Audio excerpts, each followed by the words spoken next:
the Odyssey. Yeah, for IMAX. Yeah, it is crazy. It's you know, it's a lot of equipment. I mean, they're still filming the movie, right? Yeah. And I'm suspecting, like, I don't know, but I suspect there's like a fair bit of special effects they've got to put in. Like,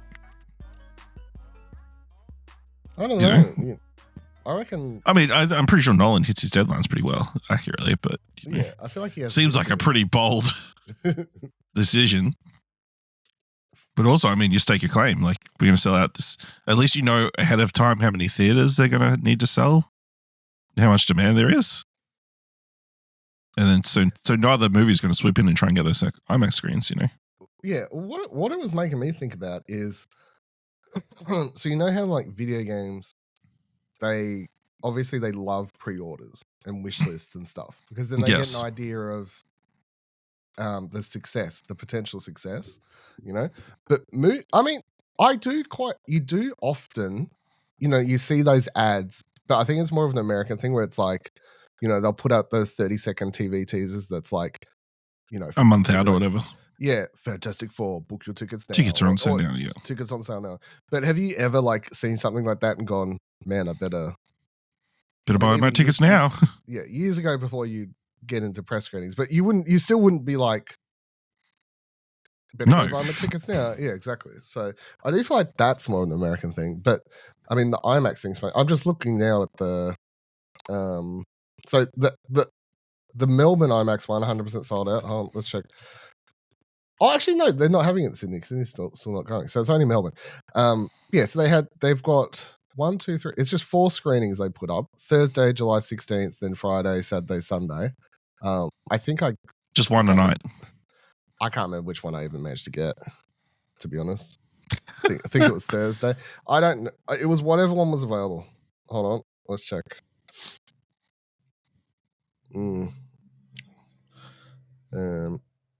Very impulsive.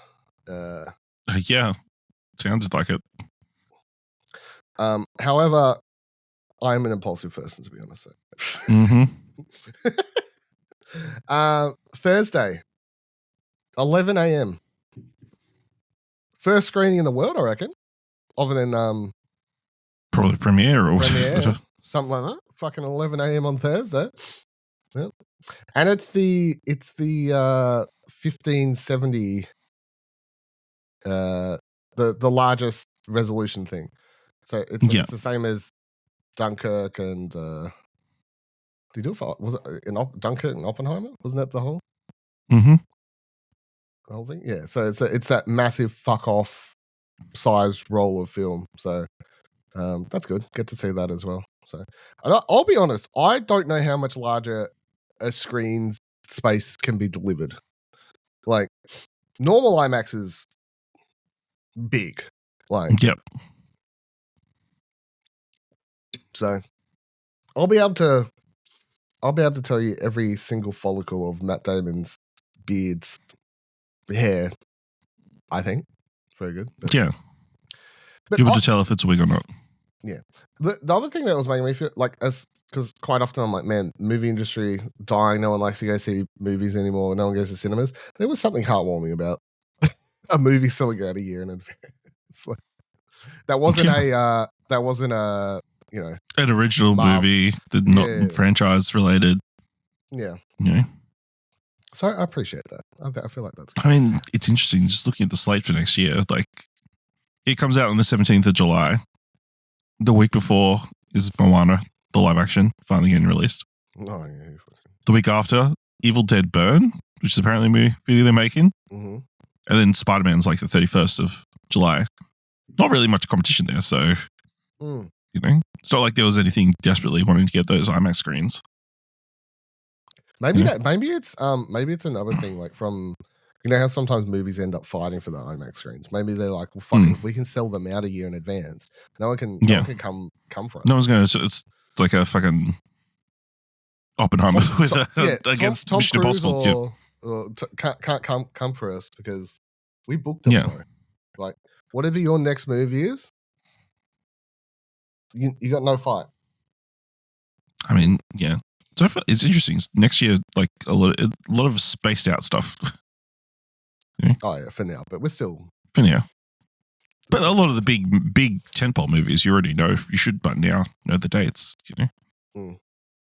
I was gathering movie. I was putting together the what's releasing in August movie article thing for explosionhour.com last night, and I was checking because I usually draw from like 3 different websites, and one of them, of course, is flicks.com.au.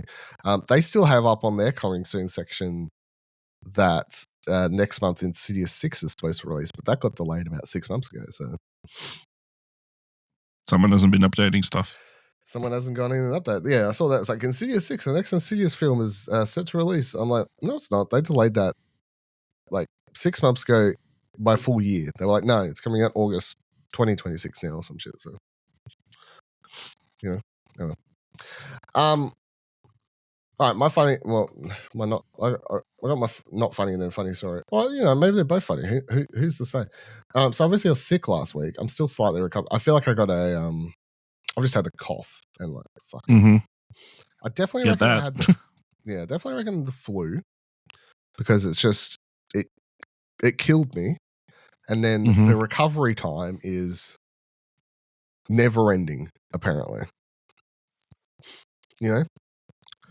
If you have a cold, usually it's a few days, I feel like 3-4 days, and then a couple of days recovery, and you're back to normal. I feel. But I'm still, this is the next week, and I'm still like, God damn, like I still wake up fucking disgusting mucus infection. Just go die spitting it up. Lovely. Picture that, everyone. But here's the other thing. So last week, sick, covering. I ended up going back to work on Saturday, right? Dying most of the day. I was still on Struggle Street. And it was that funny thing where several people said to me at work, like, man, you're pretty rough today. Maybe you should just go home. And to one person I went, that works for you? How the fuck do I just go home as the only fucking manager in the store? No worries, guys. I'll just power through. I'll just fuck off. Yeah, no, just power through, right? Populace and stuff like that. Hold on. Let's get the day right. Let's get the facts. Let's not. It's not listening on truths. Yeah, the facts are important for this story. Sunday. All right, I'm going to send you a video on what's the easiest. Need your live reacts. All right, I'm going to send it to you on Facebook, I think I just did. If that worked. Yeah, it says sending. So this is Sunday last week, 6:03. Leaving work on my way to Superman. Most importantly, Superman's about to start in half an hour. Now watch the video and walk. Please talk through it. Got some dance music going. Yeah, it's of the street. Yeah, me vibing out. Yeah. Lots of cars driving by. Mm-hmm. Green light. Mm-hmm.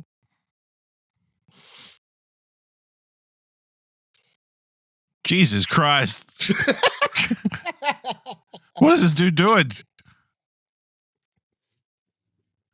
We're back to car-related stuff here on. Welcome to the number one car talk podcast in Australia, because we're talking about car problems, and it's not Kieran, it's your boy Dylan, who had some fucker run a red light and hit me. Yeah. So, as you can see per the video, yes, pretty self-explanatory what happened there. I'm going for a green light. Someone else said that's for losers. No. And the most annoying thing, I did get a slight bit of whiplash, neck pain from it, because I'm like, it's only a one way. You're going straight, but it bends to the right. It's not a right turn technically. It's like it's just it bends around, But as I'm doing it, I think because it's like I'm beginning to turn right, as doing it. So my peripheral vision, I think, is obviously I'm looking to the right, and he's come up and hit me on the left. So I don't think I saw him. I didn't even see him coming. So I think I didn't get time to like react or anything. How did he not see you? It's a question. So pull over. He pulls over. I just remember sitting there going like, just like doing like I was so between being sick, missing Superman for 3-4 days or whatever it was, and just finally I'm like Sunday night, I'm going finally to watch it. I'm literally on my way there. I'm going straight from work to fucking Superman, and then just getting hit. I just remember sitting there thinking, going, "Fuck this week!" Like, like what is this week, man? Get out of the car.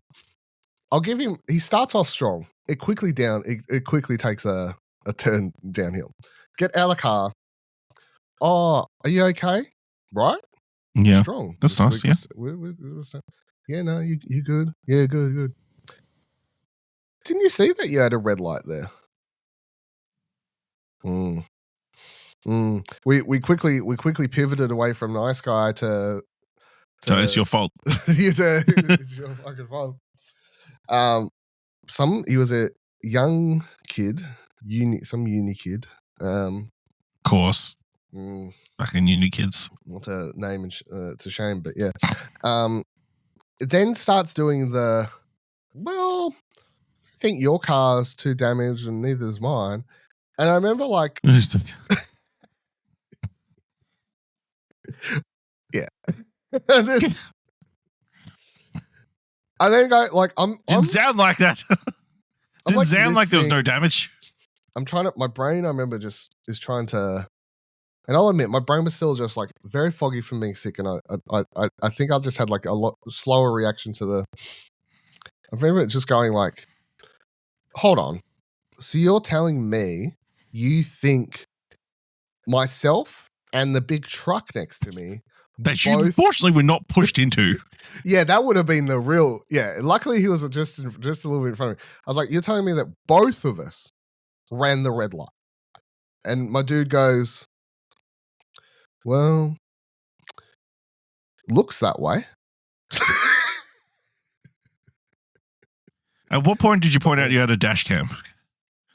Yeah, so, and then I was holding it, right? I'm holding it. I'm waiting for the good reveal moment. And then I remember like after he said that, I just chose to ignore it because I'm like, I'm not like, this is, yeah. And I just like turned around. I remember looking at my car a bit and being like, oh, it's like, I can see like it's, scratched up and like, obviously I've only had my car for like, I don't know, 2 years now, whatever. It's still in my mind, new car. And I remember just like feeling it going, fucking motherfucker. God damn it. Looking at his car going, well, his looks worse actually. But I only care about my car. And also, because you didn't really know that. Yeah. So I just stand up. I'm like, well, I need like, have you got insurance? Like, I need all the information. Like I just like, give me a. Yeah, let somebody else sort this out. That's it. And that's the thing. I'm like, I'm not going to stand here getting into an argument. I'm like, let's just. I know in the back of my mind, I'm like, I'm in the right. I'm not going to stand here arguing with this fucking in the rain. In the rain, yeah. And I got a movie to get to. Yeah, that's the most important thing. So I was like, grab all these details and stuff, and he's like, yeah. So can you just like, I could tell he was like trying to think on his feet because there was a lot of like, stuff. And he's like, as he's doing this, I just interrupted. I'm like, don't worry about it, dude. Like, I got your information, you got mine. I've got a dash cam. We'll sort this out tomorrow. His face. His face. It was like, boom, bitch. He then goes, could you share that with me possibly before you do anything with it? Nah, sorry. It'll work like that. I said, yeah, totally. I sent it to him after I already submitted it to my insurance company. Yeah, I sent it to him and I was like, yeah, dude, got it because he gave me his email and everything. So after I submitted everything, I sent it to him. I was like, yeah, so as you can see, as per the video, anyway, I've submitted my insurance. I'd suggest talking to yours. Bye. But yeah, so that was I've never actually been in a I've been in a car crash. I've never been in a car crash when I've been driving. I've been in several car crashes with other people, which shows that in my youth I hang around with terrible people and drive. Yeah. But there you go. Anyway, then I went and watched Superman. Enjoyed that. Yeah, a movie all about kindness and being nice to other people, and then like insurance claim. Come home. Yeah, let's fuck this guy over. I literally come home from Superman, and I like straight away just like get home, pull out the laptop, grab the SD card from dash cam. I'm like, all right, motherfucker. Sounds good. But I then had to go through. So I submitted some with Amy. Is that Tassie thing? No, that's Australia, isn't it? No, it's Australia. Yeah. So Amy, who are you with? I can't remember. Jesus Christ. So like I submit it to them or whatever. Comes up, I have to pay like a $750 excess or whatever if I fill out the initial thing. I go, no. Not fucking doing that. It says I can drop off my car to this place to get it fixed or whatever. So I ring them, ask them, I'm like, hey, it's asking me to pay this excess, but it's already booked in my date. This was on Wednesday, I think I could drop off my car. I'm like, it's already like said I could drop it off here. Can I drop it off and then fight this whole, or do I have to pay it before I can drop off the car? They're like, no, you can drop it off and then whatever, figure that out. So drop it off. I only got my car back Friday. So I was without my car for a couple of days. But I had to ring them, be on hold for like 45 minutes, I think, being passed around several people, and just being like, I have sent you video. Yeah. Can you please watch it? Eventually I get through to someone who's like, all right, Mr. Blight, I'll check the fucking footage now. I just need you to stay on hold. Is that okay? And I love when they're doing that and you're like, I've been on hold a lot. So I'm happy. Yeah. And I'm sitting there just like leaning back like, yeah, just music comes back. All right, Mr. Blight, as I can, I viewed the video and it is very clear you were in the right. And I go, yeah. Fuck me, right? All right, so we'll now clear the excess charge and that'll show on your account soon, so you won't have to pay it. Is that all you wanted today? I'm like, yeah, I didn't want to pay $750. Thank you. Goodbye. Like. Yeah. Anyway, that was my last week. So, just say it was one of those weeks, man. I was like, how am I getting fucked this hard? What did I do? Just between the sickness in the car and then all that, I was like, just leave me alone. just rough. It was rough. And on that note, let's record. Okay, couch.